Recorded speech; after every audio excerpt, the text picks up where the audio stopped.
الدروس المهمة لعامة الأمة. الدرس الأول. قال الشيخ رحمه الله: الدرس الأول سورة الفاتحة وقصار السور. سورة الفاتحة وما أمكن من قصار السور من سورة الزلزلة إلى سورة الناس، تلقينا وتصحيحا للقراءة وتحفيظا وشرحا لما يجب فهمه.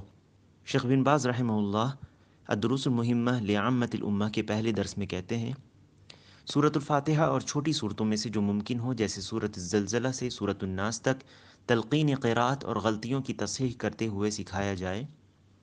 इसके साथ इन्हें याद कराया जाए और इनके माना को बयान किया जाए, जिनका समझना ज़रूरी है। शेख अब्दुल रज़्ज़ाक़ बिन अब्दुल मुहसिन अल अब्बाद अल बद्र हफ़िज़हुल्लाह इसकी शरह में कहते हैं, هذا هو الدرس الأول من الدروس المهمة لعامة الأمة، وهو في تعليمهم سورة الفاتحة وقصار السور. ويقترح رحمه الله تعالى أن يكون التعليم لقصار السور من سورة الزلزلة إلى سورة الناس، وأن هذا القدر كافي للعوام ليؤدوا بها صلاتهم فرضها ونفلها، بما في ذلك قيام الليل، حتى لو كرر السورة الواحدة الليل كله. ये पहला दर्स है अद्दुरूसुल मुहिम्मा लिअम्मतिल उम्मा से, और इसका मकसद सूरतुल फातिहा और छोटी सूरतों की तालीम देना है। शेख रहमहुल्लाह ने इस तालीम के लिए जिन छोटी सूरतों को चुना है वो सूरत ज़लज़ला से सूरतुन नास तक है, और इतना अवामुन नास की तालीम के लिए काफ़ी है ताकि वो इन सूरतों से अपनी फ़र्ज़ और नफली नमाज़ें अदा करें। और इनमें क़यामुल लैल भी शामिल है, यहाँ तक कि वो क़यामुल लैल में भी इन सूरतों को तकरार से पढ़ सकते हैं। حقيقة هذه المنهجية في التعليم تشجع كثير من العوام على التعلم، عندما يقال له أن القدر الذي تحتاج إليه هو هذا القدر من السور من الزلزلة إلى الناس، فيشعر أن القدر الذي يحتاجه ويتطلبه لإقامة عبادته هو هذا القدر اليسير، فتعظم عنايته بهذه السور من حيث الحفظ ومن حيث الفهم لمعانيها، حتى تكون تلاوته لهذه السور عن فهم لمعانيها ودراية بمدلولها.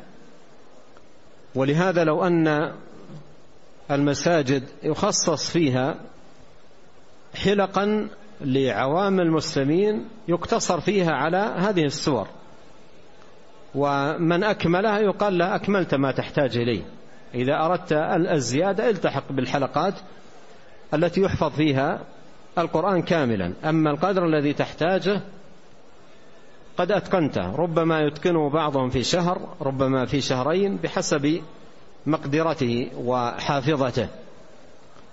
لكن هذه المنهجية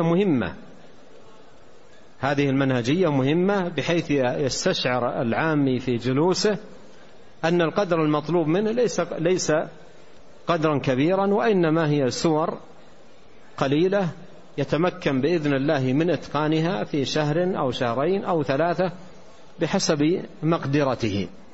इस तालीमी मनहज से बहुत सारे आवाम को हौसला अफजाई हासिल होगी कि वो इसे सीखेंगे और याद करेंगे जब इन्हें ये कहा जाएगा कि तुम्हें जिस कदर ज़रूरत है वो इतनी ही सूरतें हैं, सूरतुल ज़लज़ला से सूरतुन नास तक, जिससे वो ये महसूस करेगा कि जिस कदर सूरतों की ज़रूरत इसे इबादत को कायम करने के लिए है वो कम है, जिससे वो इनका ज़्यादा अहतमाम करेगा। इस तरह के वो इन्हें याद करेगा, इसके माना को समझने की कोशिश करेगा, यहाँ तक कि उन सूरतों की तिलावत वो उसके माना को समझते हुए और जिस चीज़ पर वो सूरत दलालत कर रही है इसकी फ़हम और समझ हासिल करने की कोशिश करेगा।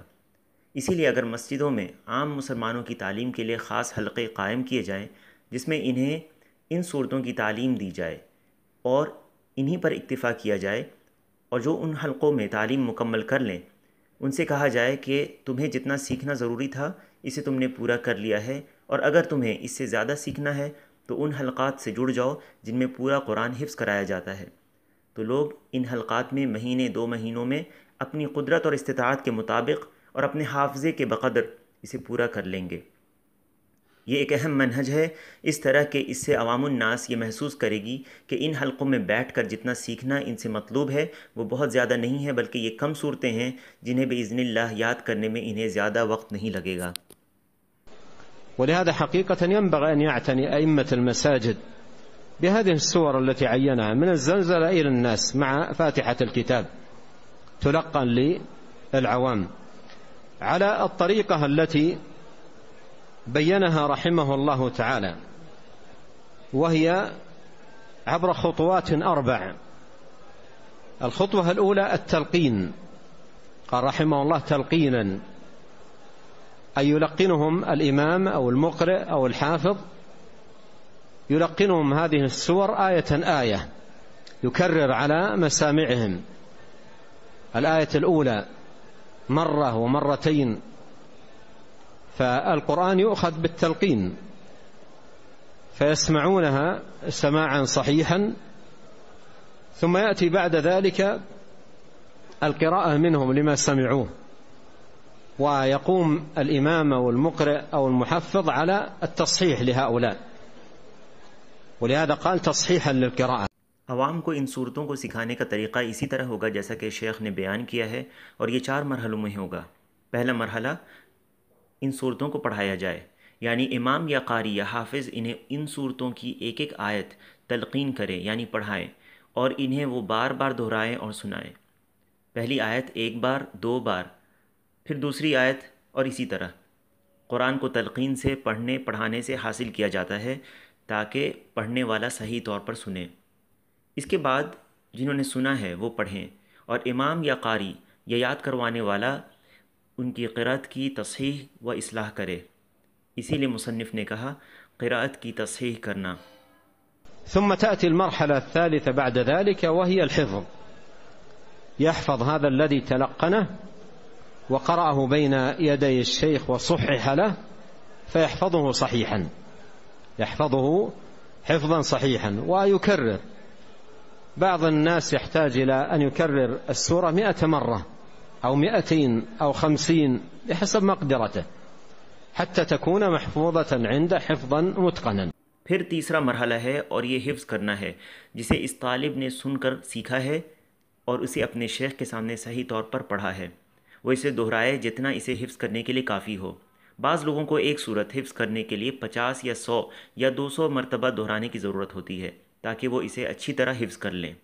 ثم تأتي بعد ذلك المرحلة الرابعة وهي الشرح لما يجب فهمه وتفسير معاني هذه السور وبيان مدلولاتها، بدءا من سورة الفاتحة ثم من سورة الزلزلة إلى سورة الناس.